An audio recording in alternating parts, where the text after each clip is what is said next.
नमः सिद्धेभ्यः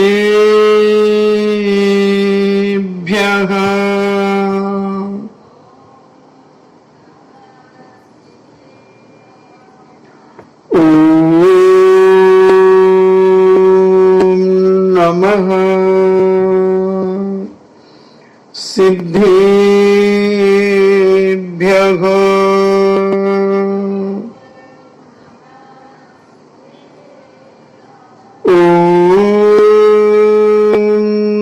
नमः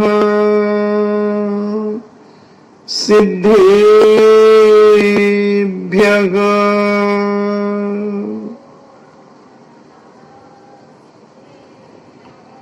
नमो अरिहन्ताणम्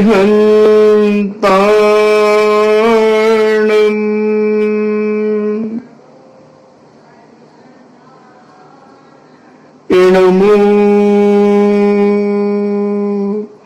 सिद्धाणम्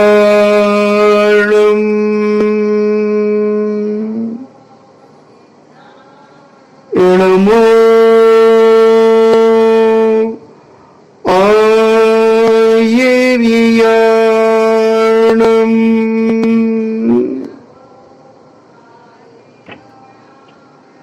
नमो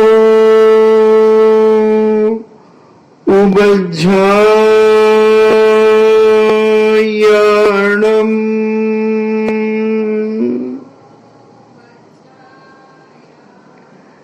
नमो लोए सब्बसाभूणम्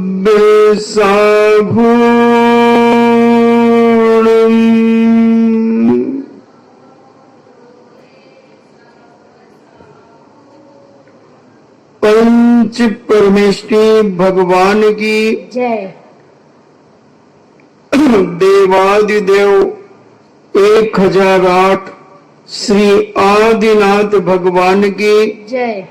देवादिदेव 1008 चिंतामणि घोर उपसर्ग विजेता श्री पार्श्वनाथ भगवान की जय। देवादिदेव 1008 शासन नायक बाल ब्रह्मचारी भगवान महावीर स्वामी की जय। परम पूजनी आचार्य श्रोमणि गुरुवर श्री विद्यासागर जी महामुनिराज की जय। परम पूजनी निर्यापक श्रमण मुनि श्री सुधा सागर जी महाराज की जय। परम पूजनी 3,9 करोड़ महामुनि राजों की जय। तपोदय अतिशय क्षेत्र की जय। बोलिए 105 श्री गंभीर सागर जी महाराज की जय। चर्चा चल रही है मोह आदमी के जीवन में इतना गहरा उतर जाता है, इस मोह को कम करना कई जन्मों में भी वह मोह कम नहीं हो पाता। इसलिए जैनाचार्य संत महंत भगवंत कहते हैं, कितने गहराई में उस मोह को मत ले जाओ कि उसके वियोग में तुम पागल हो जाओ, स्वयं मरने के लिए तैयार हो जाओ और इतने दुखी हो जाओ या क्रोध में इतने गाफिल हो जाओ कि उसको मिटाने के परिणाम तुम्हारे अंदर आ जाएं। विगत 3-4 दिन से अपन मोह के संबंध में चर्चा सुन रहे हैं। नहीं समझ पाता संसारी प्राणी कि यह मोह अच्छा तो लगता है, राग और मोह में थोड़ा सा अंतर होता है। मोह में जब आदमी फंस जाता है तो वह मिटने और मिटाने के लिए तैयार हो जाता है। उसी प्रकार कसाय में ही ऐसा होता है। जब आदमी के अंदर कसाई उत्पन्न हो जाती है, उससे लोग कहो देखो भैया ऐसी कसाई करोगे तो तुम बर्बाद हो जाओगे, दुर्गति जाओ, मैं 3 बार नरक चला जाऊं, मगर मैं जो नफरत करता हूं, इतनी घृणा है मुझे उससे, वो मेरे सामने नहीं आना चाहिए, मैं मिटा दूंगा। मगर उसे नहीं मालूम दूसरा मिटे या न मिटे, मगर वो स्वयं तो मिट ही रहा है, मिट ही रहा। अभी दोपहर को चर्चा चल रही थी कि हम अगर किसी के लिए बुरा सोचें और उसका बुरा ना हो तो क्या हमें पाप बंद होगा? बोले ये तो उसके पुण्य से उसका बुरा नहीं हुआ, तुमने तो पूरी ताकत लगाई है कि वह व्यक्ति जलील हो जाए, वह दुखी हो जाए, वह मिट जाए। वो तो उसका पुण्य था, उसके पास थोड़ी सी समता परिणाम थे कि उस समता से उसने अपने आप को बचा लिया। तुमने तो ताकत लगाई। हमने उदाहरण दिया कि अगर तुमने बच्चों शोले फिल्म देखी है तो शोले फिल्म के अंदर जब जय और बीरू ट्रेन में रहते हैं और उस इंजन में से अंगारे भर करके और गब्बर सिंह के डाकुओं के ऊपर वो अंगारे उछालते हैं। गब्बर सिंह के डाकू घोड़े पर थे, नहीं जल पाए, मगर जय और बीरू का चेहरा तुमने देखा कैसा झुलस गया था, झुलस गया था। तो दूसरे को जलाने के लिए पहले हम स्वयं जलते हैं, हम स्वयं मरते हैं। ये मोह, ये द्वेष, ये कसाएं हमारी जिंदगी को बर्बाद कर देती है। इस जन्म में भले हम अपने पुण्य से सुख का अनुभव कर सकते हैं, आनंद मना सकते हैं, आनंद मना सकते हैं, कोई बड़ी बात नहीं है। पुण्य के उदय में तो हर आदमी आनंद मनाता है। जो धर्मात्मा होता है वो पुण्य के उदय में आनंद नहीं मनाता, वो पाप के उदय में आनंद मनाता है। पूज्य मुनि श्री कहते हैं कि हम आचार्य श्री को पहले समझ नहीं पाते थे। जब आचार्य श्री को कोई कष्ट होता था, तकलीफ होती थी, तब वो पूरे संघ को खूब हंसाते थे, स्वयं हंसते थे और संघ को भी हंसाते थे। और जिस दिन वो स्वस्थ रहते थे उस दिन बिल्कुल शांत रहते थे, किसी से बोलते नहीं थे, ध्यान में बैठ जाते थे, स्वाध्याय में लग जाते थे, दीवार की तरफ मुंह करके बैठ जाते थे।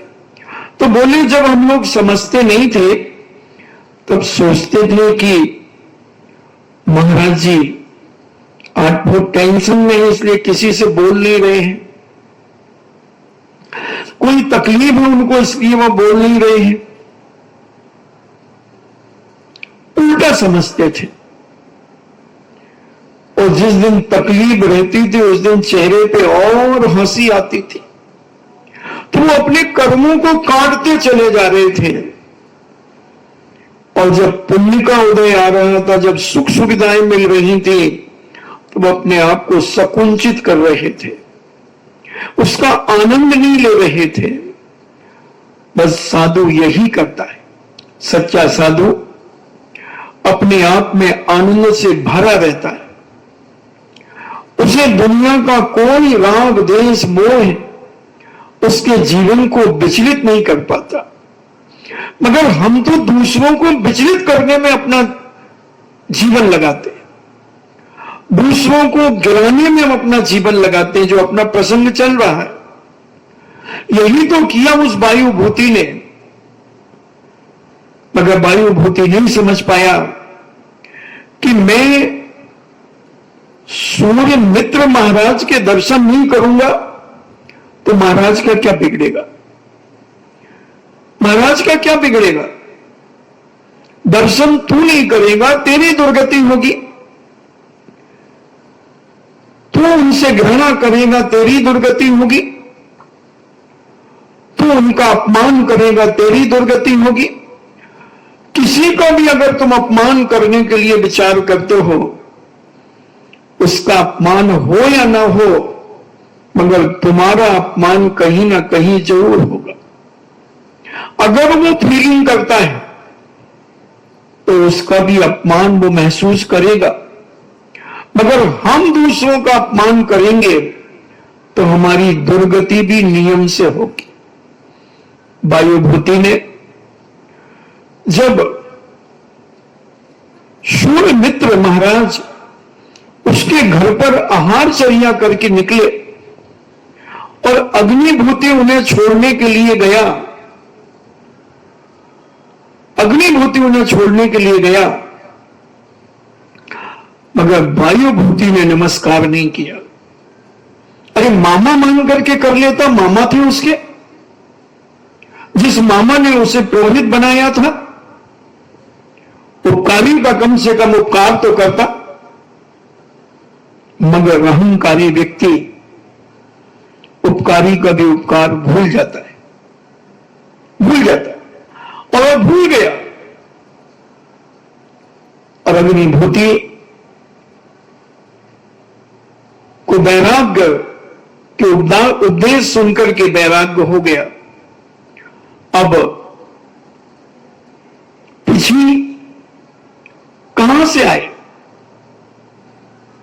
कहां से आए पीछे? कोई जरूरत नहीं, जंगलों में बहुत सारे मोर होते हैं और हर 6 महीने में मोर 100 से 150 पंख अपने आप निकालता है।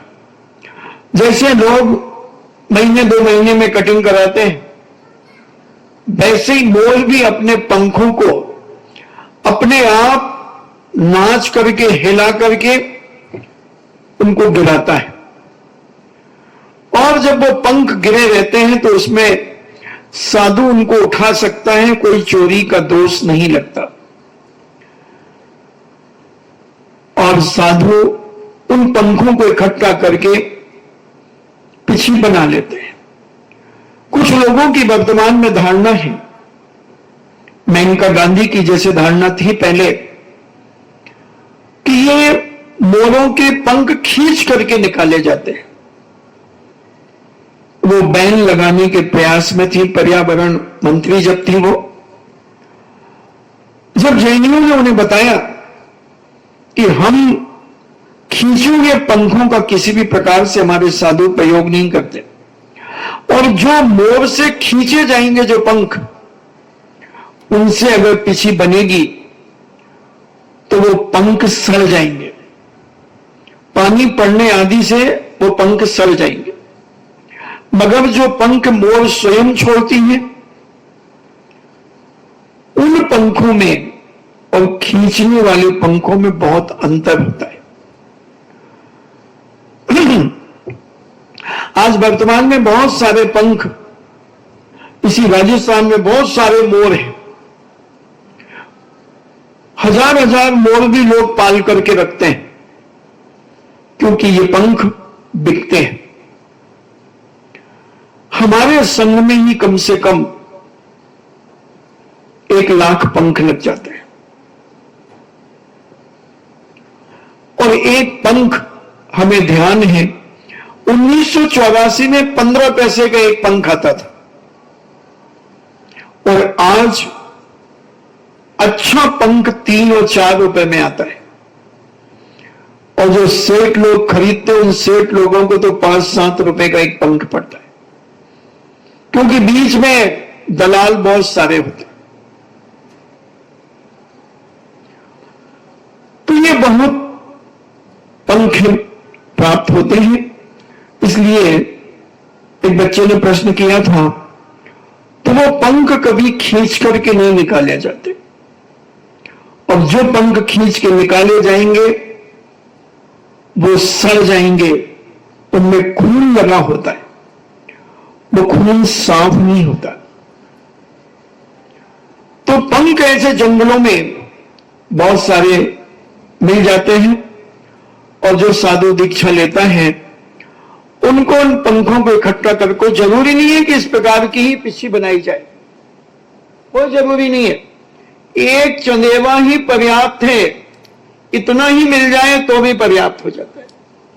ये तो आज शहरों में रहते हैं, इसलिए थोड़ी सी बड़ी पिछी बनाते हैं, बाकी 10, 20, 25 पंख भी मिल जाएं, उनको ही मोड़ करके, और क्या जीवों को तो ही हटाना, और क्या करना।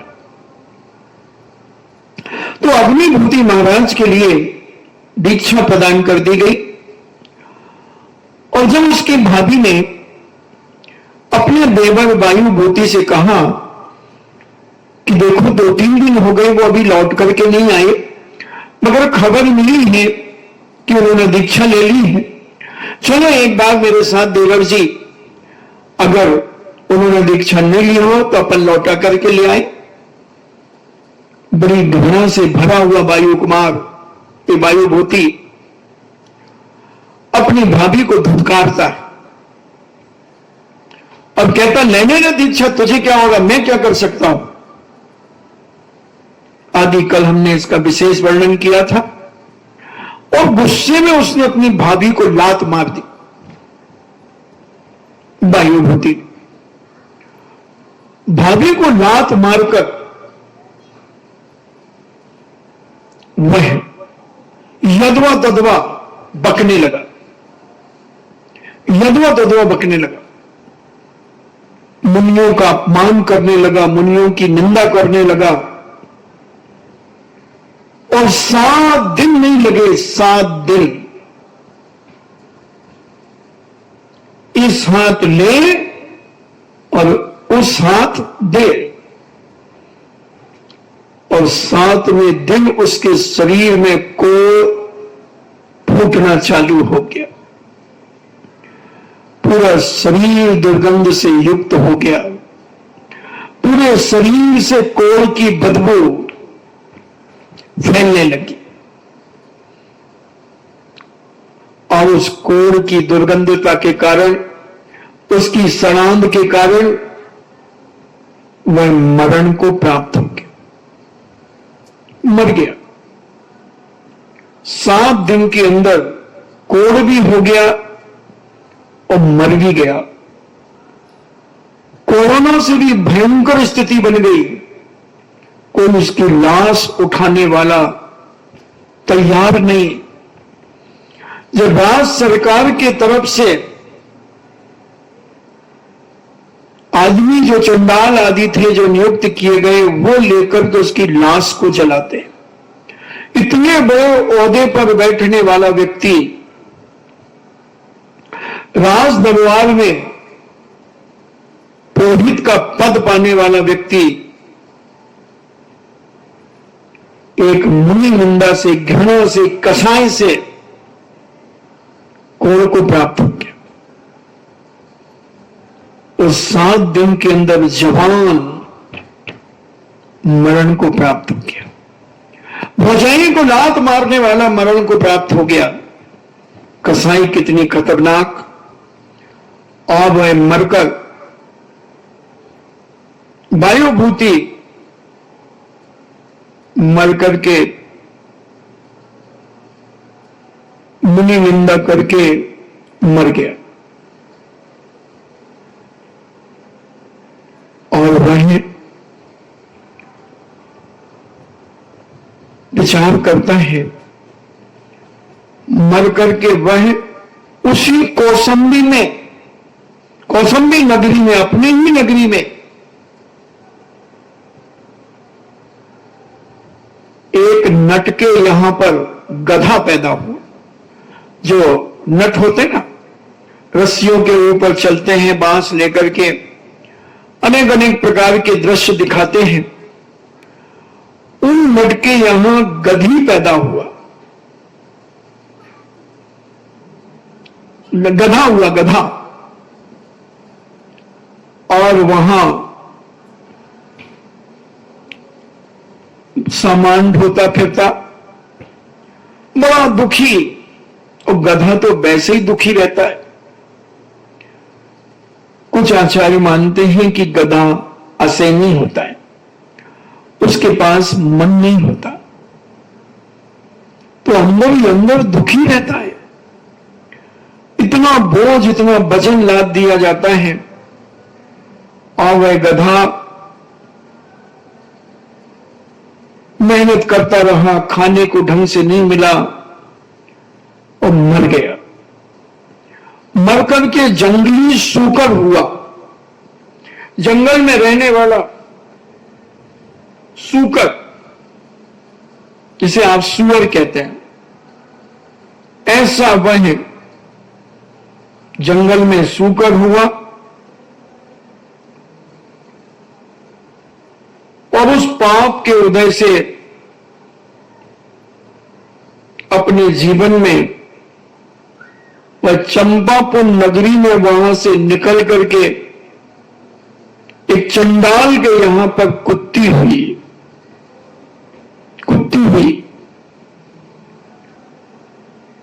और कुत्ती का जन्म धारण करके जिंदगी में दुखी, और वही कुत्ती मरकर चंपापुरी में ही दूसरे चंडाल के यहां पुत्री हुई, बेटी हुई उसकी, मगर जन्म से अंधी थी। देखना, एक थोड़ी सी कसाई, एक थोड़ी सी घृणा, एक थोड़ी सी नफरत हमारी दुर्गतियों को कहां कहां पहुंचा देती। कहां जिसका मामा मुनि बन गया हो, जिसका भाई मुनि बन गया हो, मगर उस मुनि पद के प्रति कसाई, उस मुनि पद के प्रति घृणा भाव, उपेक्षा भाव, उनका अपमान भाव, जिसके कारण कहां गधी, कहां सूकरी, कहां कुत्ती, और जैसे तैसे थोड़ा सा पुण्य कमाया तो मर करके बेटी तो हुई, मगर जन्म से अंधी हुई। दोनों आंखें अंधी। अब क्या करेगी जन्म की अंधी? कैसे जीवन जिएगी? उसका सारा शरीर दुर्गंधमय था। अंधी तो थी, मगर शरीर भी दुर्गंध से युक्त था। पिता ने उसे घर से निकाल दिया। घर से निकाल दिया पिता ने। जिसने बेटे को जन्म दिया, उस चंडाल ने, और उस बेटी को एक जामुन के पेड़ के नीचे छोड़ दिया। अब बोलो, जन्म की बेटी क्या करे? पुण्य योग से कोई जामुन टूट करके उसके मुख के ऊपर गिर जाता, उस जामुन को वो चाट लेती, उस जामुन को चाट चाट करके वो जी रही थी, और रोती, चीखती, चिल्लाती, मगर चंडाल को कोई दया नहीं, कोई करुणा नहीं, कोई ऐसा भाव नहीं। और वो दुर्गंध से ऐसी थी कि माता पिता ने भी त्याग कर दिया। कोई किसी का नहीं, सब झूठा संसार है। इस जन्म में तुम जिससे नफरत कर रहे हो सकता है अगले जन्म में वो तुम्हारा पति बन जाए, बेटा बन जाए, भाई बन जाए, कुछ भी, बहन बन जाए, कुछ भी बन सकता है। हमारी कार्तिक अनुपेक्षा ग्रंथराज के अंदर एक 18 रिश्तों के नाते की कथा आती। 18 नाते, 18 नाते। उसका पति उसके गर्भ में आ गया। कार्तिकेय स्वामी ने कार्तिक अनुपेक्षा में ये कथा बहुत जबरदस्त लिखी, वैराग्य को प्राप्त कराने वाली है। जरूर कार्तिकेय अनुपेक्षा का स्वाध्याय प्रत्येक व्यक्ति को करना चाहिए। कार्तिक अनुपेक्षा में 12 भावनाओं के ऊपर बड़ी अच्छी व्याख्या की गई है और ये 18 नाते की कथा उसमें लिखी है। पति ही उसका बेटा बन गया और बेटा ही उसका जार बन गया। क्या क्या कर्म नहीं हुए बंधु संसार में। इस मोह से, इस कसाय से अपने आप को बचाने का प्रयास करो। कसाय करना बहुत अच्छा तो लगता है, मोह करना बहुत अच्छा तो लगता है, द्वेष करना बहुत अच्छा तो लगता है, मगर जब इसका फल उदय में आता है, जब आदमी नहीं समझता, कोई उसे बचा नहीं पाता, कोई बचा नहीं पाता। और वह अंधी दुर्गंध युक्त वह कन्या जो माता पिता के द्वारा भी त्याग कर दी गई और जामुन के वृक्ष के नीचे पड़ी पड़ी जामुन खाकर के अपना जीवन बढ़ा रही थी, भरण पोषण कर रही थी। एक दिन उस जंगल में से वही सूर्यमित्र महाराज और अग्निभूति महाराज निकले। उस अंधी और दुर्गंधयुक्त कन्या को देखकर अग्निभूति महाराज उस कन्या की ओर जाने लगे। देखना, पूर्व जन्म का भाई था वायुभूति, मगर वो मर करके गधा, जंगली सूकरी, कुत्ती और अंधी कन्या बनी। 4 भाव उसके निकल गए और अग्निभूति महाराज उस कन्या की ओर जाने लगे। उस जन्म से दुखिया लड़की को देखकर अग्निभूति महाराज के हृदय में एक वेदना जागी, एक करुणा जागी,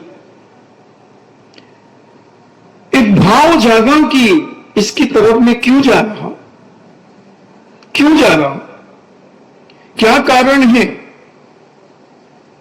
उसने इन्हें अग्निभूति महाराज ने अपने गुरु महाराज से पूछा कि भगवान, मैं इस कन्या को देख करके रागान्वित क्यों हो रहा हूं, मेरी आंखों में आंसू क्यों आ रहे हैं। हे गुरु महाराज, इसका कारण बताइए। तब गुरु महाराज कहते हैं,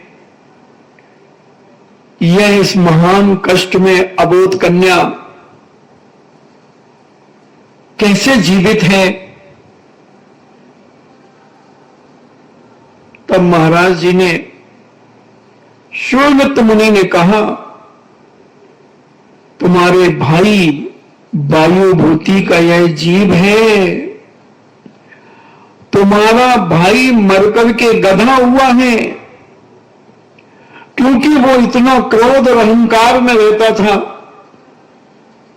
इतना क्रोध और अहंकार में मुनियों तक की निंदा कर देता था, मुनियों को भी गालियां बक देता था, मुनियों की भी उपेक्षा कर देता था। मगर कसाय और मान उसका इतना भयंकर था कि उसने अपनी भाभी को भी लात मार दी, भाभी को भी लात मार दी। उन सब पापों के कारण इसकी ये दुर्गति हो रही है, इसके जीवन की ये दशा हो रही है। वायुभूति ने धर्म से परांगमुख होकर यानी धर्म की उपेक्षा करके ये महान पाप कमाया है, महान पाप कमाया है। और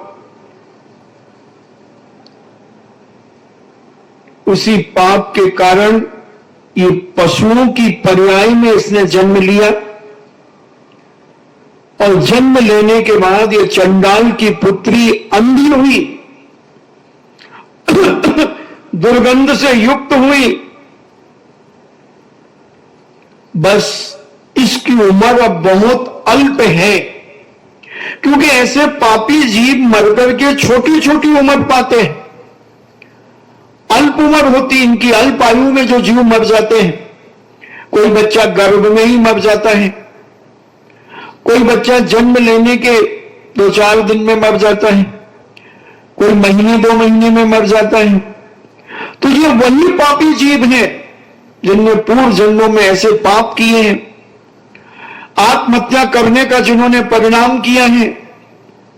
ऐसे जीवों को अल्प आयु की प्राप्ति होती है, ये अल्प आयु पाते हैं, 8-10 साल में मर जाएंगे, 10-20 साल में मर जाएंगे। इनको ज्यादा उम्र नहीं मिलती, ज्यादा उम्र नहीं मिलती।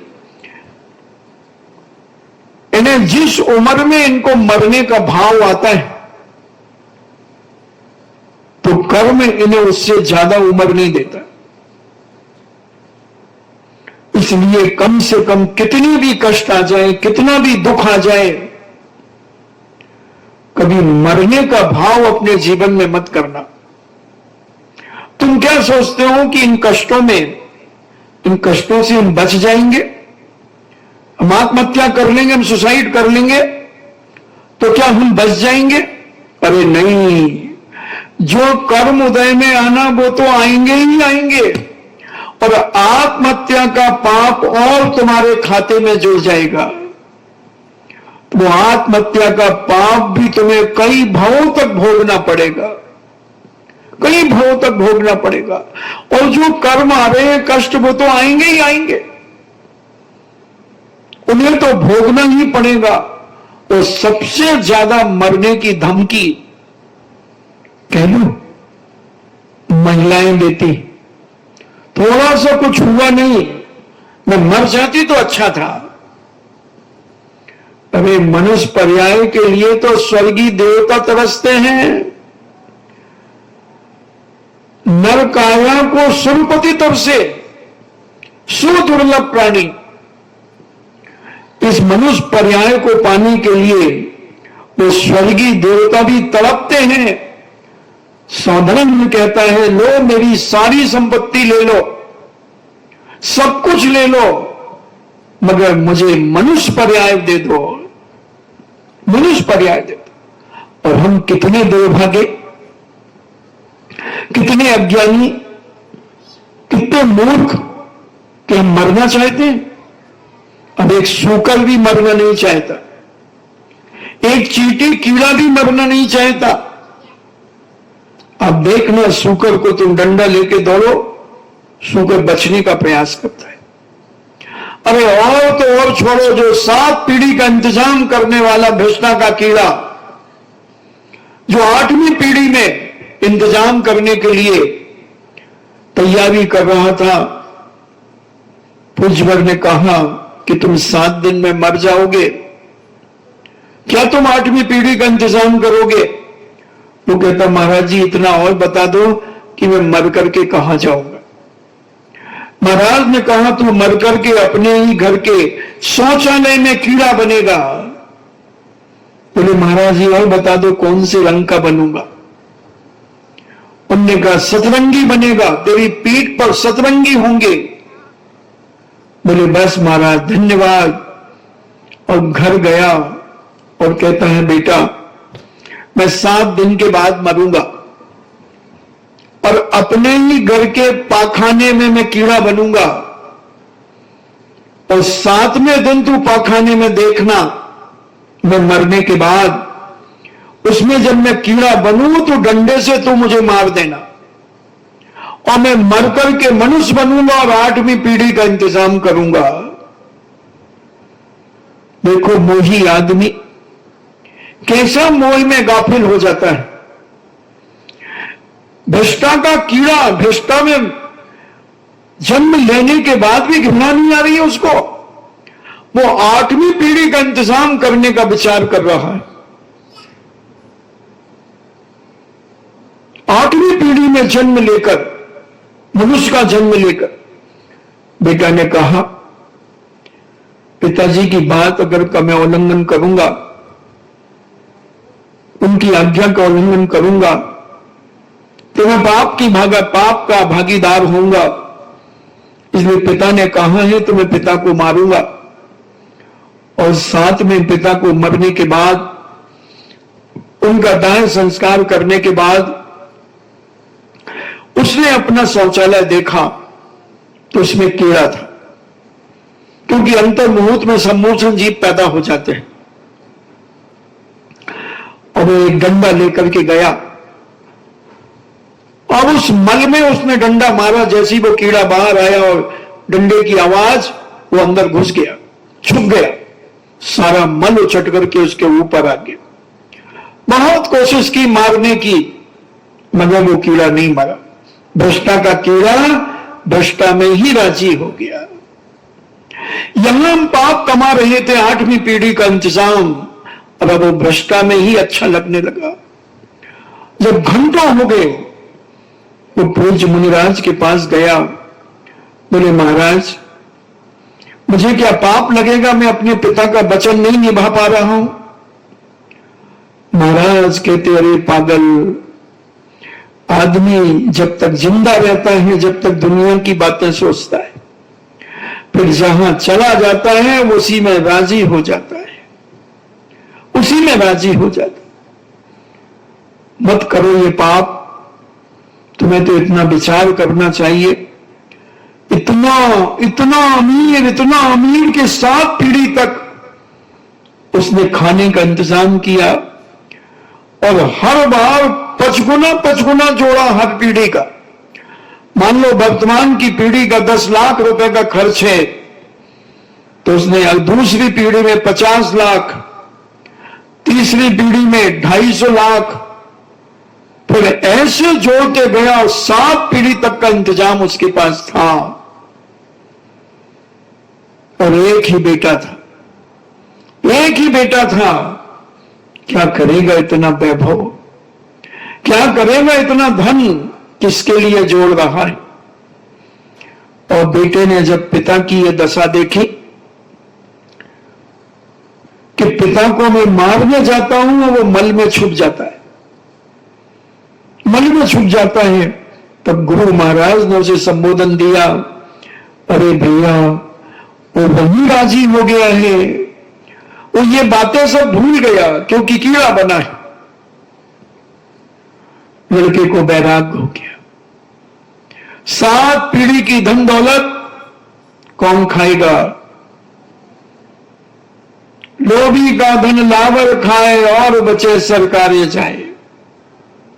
कंजूसों का धन या तो गुंडे बदमाश खा जाते हैं, लूटपाट कर ले जाते हैं, या सरकार की छापामारी में चला जाता है।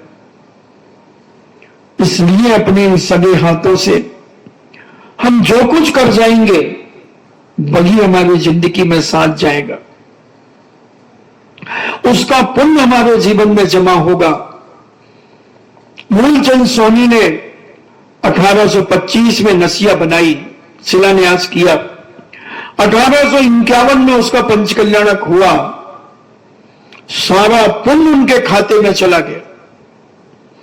शिलान्यास करते ही जितने लोग उस नसिया के जब तक दर्शन करेंगे वो सब पुण्य उनके खाते में चला गया। कैसे कैसे लोग थे। खजुराहो के अंदर जिसने मंदिर बनाया, उसने क्या प्रशस्ति में लिखा कि इस मंदिर का जो जीर्णोद्धार करेगा उसका मैं दासोनु दास कहलाऊंगा। यानी उस मंदिर को जो सुरक्षा करेगा, उसका मैं नौकर का भी नौकर कहलाऊंगा। कौन कह रहा है? वो सेठ, उसने करोड़ों रुपए लगा करके वो खजुराहो का मंदिर बनाया। कैसे कैसे लोग होते थे अपने जीवन में कि अपने जीते जी अपनी एक लक्ष्मी का जितना सदुपयोग करते बने कर देते थे। वो कहते थे क्या फर्क पड़ेगा अगर मैं छोड़ के जाऊंगा और बेटे में गुण नहीं निकले तो मेरा तेरमा नहीं हो पाएगा, रोडपति हो जाएगा। और नहीं भी दे के जाऊंगा और बेटे में गुण है तो हमसे भी ज्यादा कमा लेगा, हमसे भी ज्यादा कमा लेगा। इसलिए पुण्य का सदुपयोग करो, मोल थोड़ा कम करो, राग द्वेष से बचो। और वह अंधी कन्या, दुर्गंध युक्त कन्या अनेक अनेक पर्यायों में भटकती हुई जब गुरु मुख से सुना कि इस कन्या का अल्प जीवन बाकी है और ये मरण को प्राप्त होने वाली है, तब अग्निभूति जो रागान्वित उस कन्या को देख करके हो रहे थे, अग्निभूति महाराज ने उसके पास जाकर उसे समाधि मरण कराने का संकल्प किया। उसे संबोधन दिया। देखो एक छोटी सी कन्या को, और समाधि मरण की बातें उसे बता दी। उसे जाति स्मरण हो गया, पूर्व जन्म का सारा याद आ गया। अग्निभूति ने उस चंडाल कन्या को 5 अणुव्रत समझाकर संन्यास दिला दिया। चंडाल कन्या मरकर के उन व्रतों के प्रभाव से उसी चंपापुरी नगरी में नाग शर्मा ब्राह्मण के यहां पर नागश्री नाम की कन्या हुई।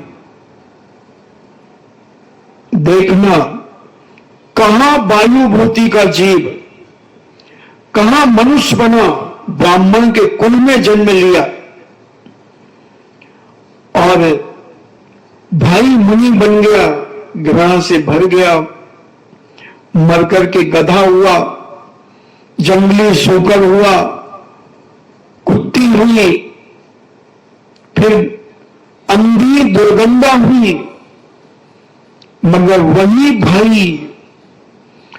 भाई ने पूज्य गुरुवर सूर्यमित्र महाराज के अवधि ज्ञान से जाना और उन्होंने कहा कि ये तो तुम्हारा वायुभूति भाई है, इसने कसाय और क्रोध में अपना जीवन बर्बाद कर लिया।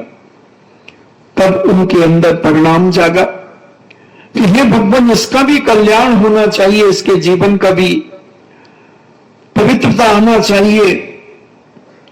तब उन्होंने उस कन्या को संबोधन दिया, संन्यास दिलाया और अणुव्रत दिला दिए। 5 अणुव्रत, अहिंसानुव्रत, सत्यानुव्रत, अचौर्यानुव्रत, ब्रह्मचर्यानुव्रत, परिग्रह परिमाण व्रत, 3 गुणव्रत, दिग्व्रत, देशव्रत और अनर्थ दंडव्रत, और 4 शिक्षा व्रत, सामायिक, पोषदोपवास, भोगोपभोग और बैलाव्रत, ऐसा लिखना। और वह छोटी सी बालिका अंधी तो थी मगर उन व्रतों को धारण करके संन्यास धारण कर लिया और मरण को प्राप्त हो गई। अवधि ज्ञान से जान लिया पूज्यवर ने कि ये बहुत अल्प आयु है इसकी, इसे संबोधन करना बहुत जरूरी है। और उन्होंने संबोधन के माध्यम से उसके जीवन का उत्थान किया। नाग शर्मा ब्राह्मण के यहां पर नागश्री नाम की कन्या उत्पन्न हुई और वह नागश्री कन्या एक दिन जंगल में जा रही थी, वन में नाग पूजा करने के लिए। नाग पूजा करने के लिए गई। पुनः पुण्य के उदय से उस कन्या को वही सूर्य मित्र और अग्निभूति महाराज मिल गए। कैसा योग संयोग! और दोनों महाराज विहार करते हुए जंगल में जा रहे थे और नागश्री नाग पूजा करने के लिए जा रही थी। और विहार करते हुए महाराज वहां से निकल रहे थे। नागश्री की दृष्टि उन महाराज के ऊपर पड़ी। उन्हें देखकर नागश्री के मन में उनके प्रति बड़ी प्रगाढ़ भक्ति जागी। देखना, पूर्व जन्म के उपकारी को देखकर कि इन्होंने मेरा उपकार किया, उसे एकदम जाति स्मरण हो गया कि अरे, मैं तो अंधी धरबंदा थी और इन मुनिराज ने मुझे समाधि मरण कराया, अनुभव दिलाए।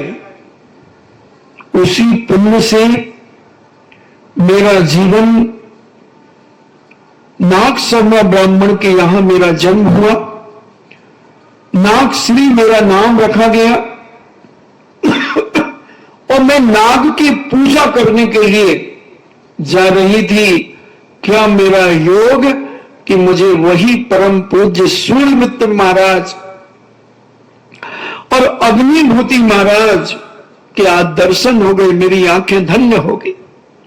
जन्म जन्म की पापिन में, जन्म जन्म की दुर्भागन में, और मुझे पूज्य भर के दर्शन हुए।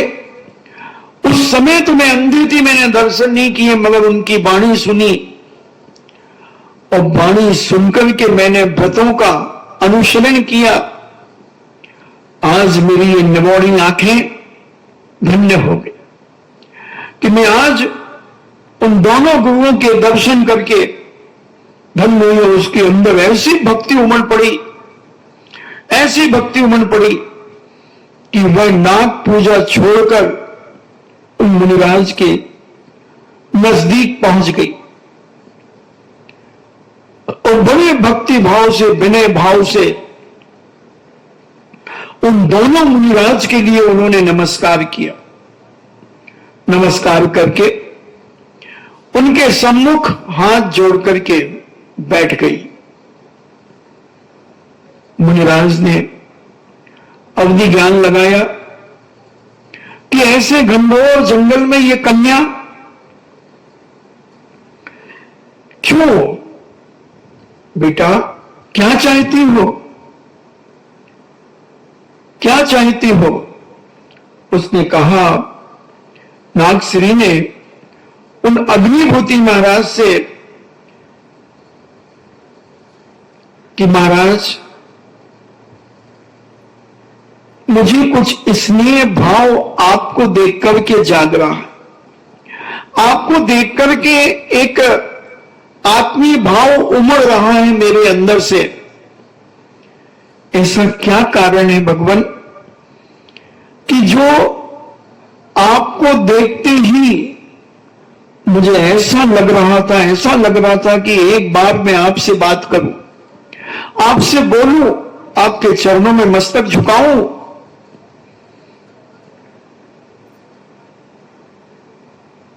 महाराज विचार करते हैं और कहते हैं, जो उचित ही था जो कुछ हुआ, क्योंकि मैं भी तुम्हारे पूर्व जन्म के भाई का जीव का।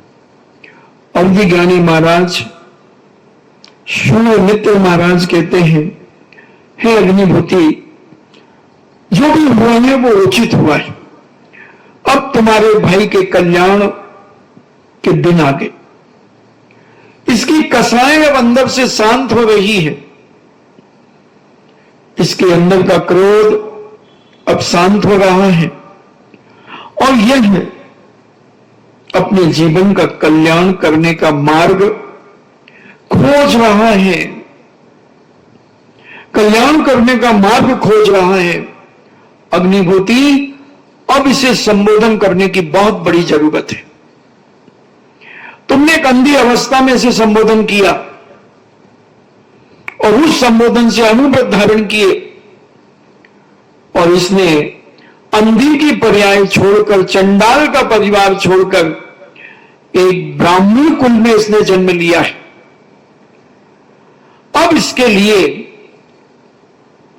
उद्बोधन बहुत जरूरी है, इसके जीवन को अब सद्मार्ग देना बहुत जरूरी है। और ये पूर्व जन्म का तुम्हारा भाई है, तुम्हारा भाई है जो वायुभूति के नाम से था। अब महाराज को तो सब मालूम था और ये प्रेम भाव से उत्पन्न होने का कारण गुरु से पूछने पर उन्होंने बताया कि पूर्व जन्म के भ्रात प्रेम के कारण ये नागश्री तुम्हें देख करके बार बार अश्रुपात कर रही है, बार बार ये रो रही है। इसका एक ही कारण है, तब अग्निहोत्री ने उस कन्या को धर्मोपदेश दिया,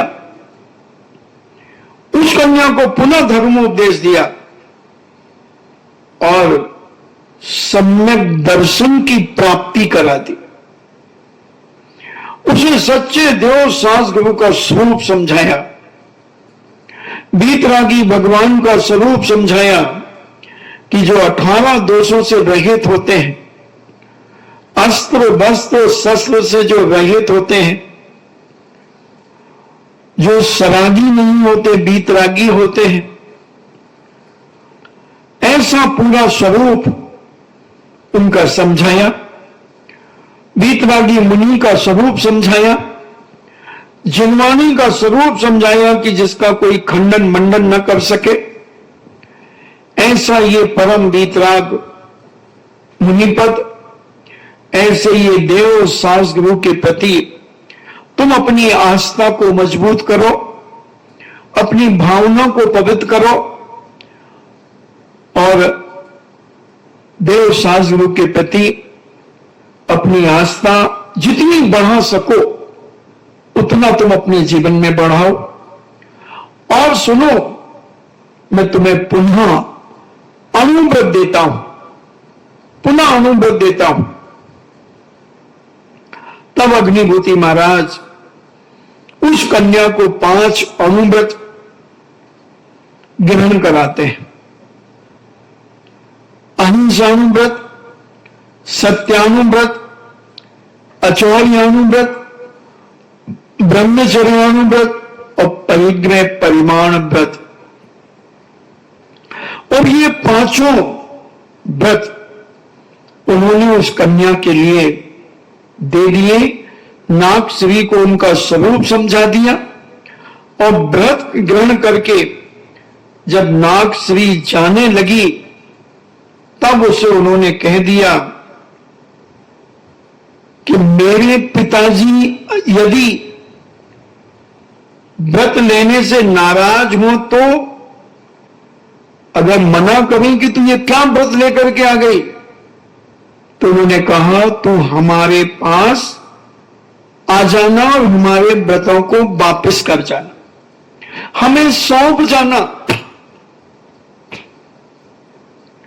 क्योंकि सूर्यमित्र महाराज तो अवधि ज्ञानी महाराज थे, उन्होंने आगे का सारा रूप अपने ज्ञान में देख लिया था कि इसके पिता व्रतों को लौटाने के लिए कहेंगे।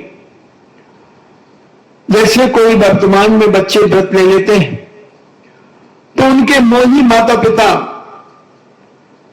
कई बार वापस करने के लिए आ जाते हैं कि महाराज जी अभी तो ये कुछ समझता ही नहीं है, अभी आपने व्रत दे दिया, इसको आप वापस ले लो। आ जाते हैं।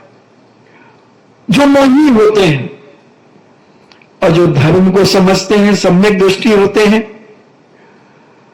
वो कहते कोई बात नहीं बेटा, अब ले लिया है तो ले लिया, दमदार तो भेड़ा पार, निश्चिंत हो जाते हैं और उसके व्रतों को पालन करने में सहयोग देते हैं। और जो मोही रागी होता है वो उसके व्रत मिथ्या दृष्टि होता है तो व्रत छुड़ाने का प्रयास करता है, व्रतों को छुड़वाने का प्रयास करता कि जाओ बेटा तुम तो वापिस कर आओ, वापिस कर आओ। और वह नागश्री व्रतों को ग्रहण करती है बड़ी श्रद्धा और भक्ति से और बड़े उत्साह के साथ अपने घर जाती हैं और कहती है पिताजी पिताजी, मैं नाग पूजा करने के लिए तो गई थी मगर मुझे उस वन में 2 वीतरागी मुनिराज मिले। वही मुनिराज जो पूर्व भौमे में अंधी और दुर्गंधी थी, उन्हीं मुनिराज ने मुझे उस समय भी अणुव्रत दिए थे, मगर मैंने ऊपर ऊपर से अणुव्रत पाले थे क्योंकि मैं छोटी थी, अंधी थी, तो उन अणुव्रतों के द्रव्य अणुव्रत पालन करने से भी मेरी उन्नति हुई है पिताजी। और मैं आपके घर में, ब्राह्मण के घर में मैंने जन्म लिया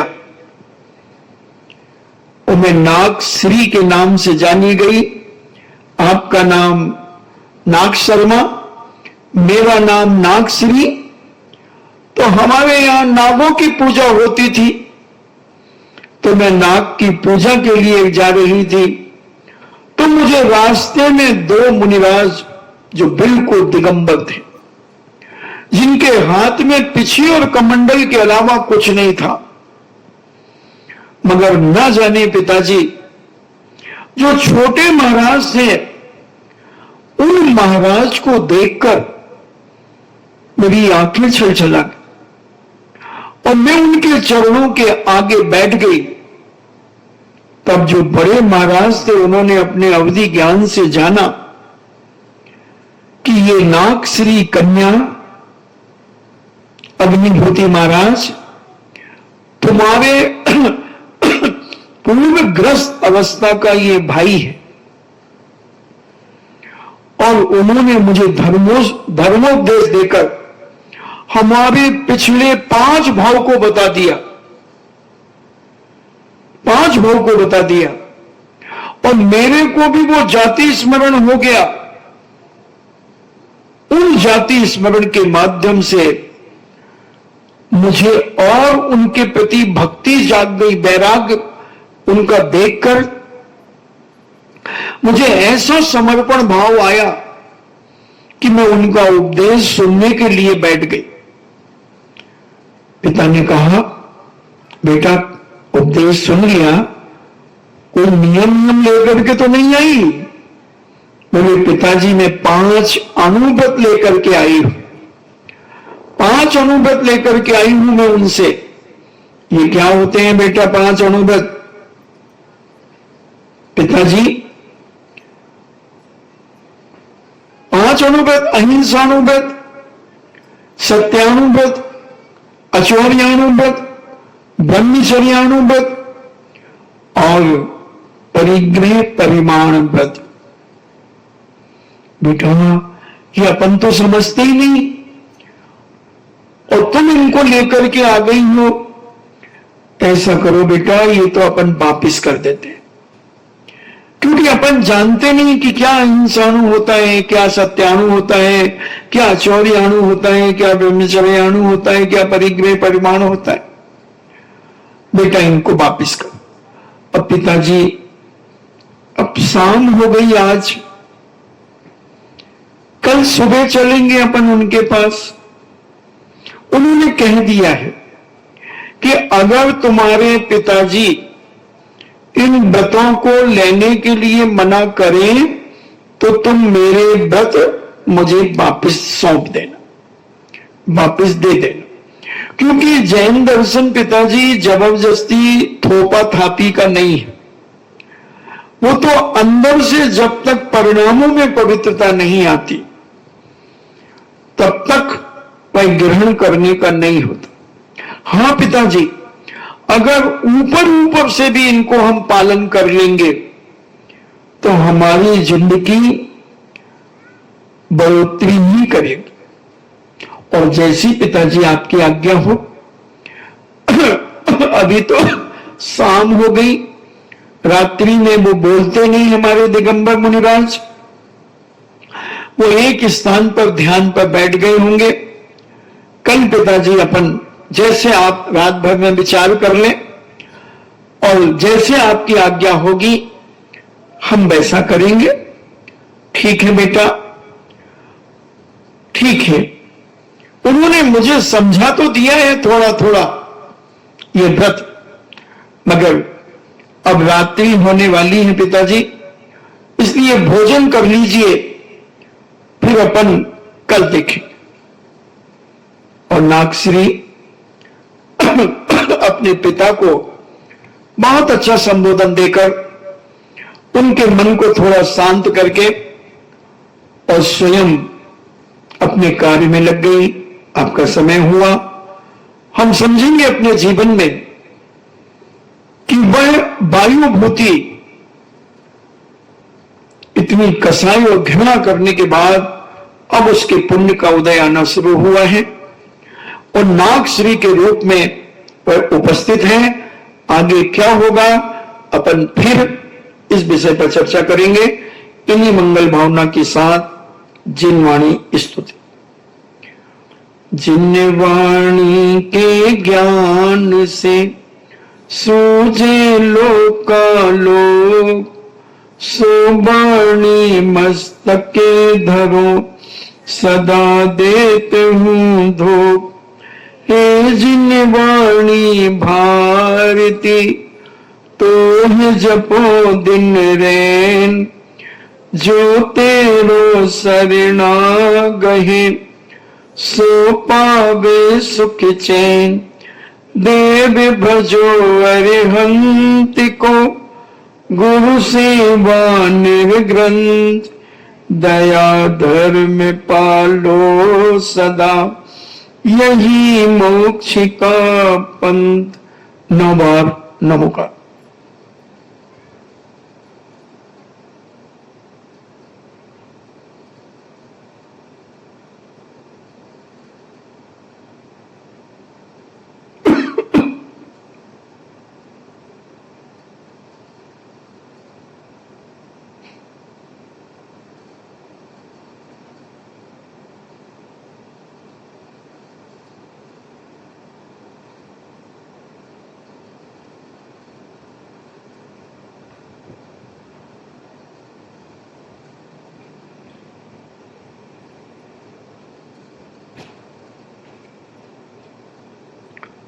परम पूजनी द्वादशांग जिनवाणी माता की सुत देवता सुत देवता सुत देवता जैनम जेतो शासनम जैनम जेतो शासनम जैनम जेतो शासनम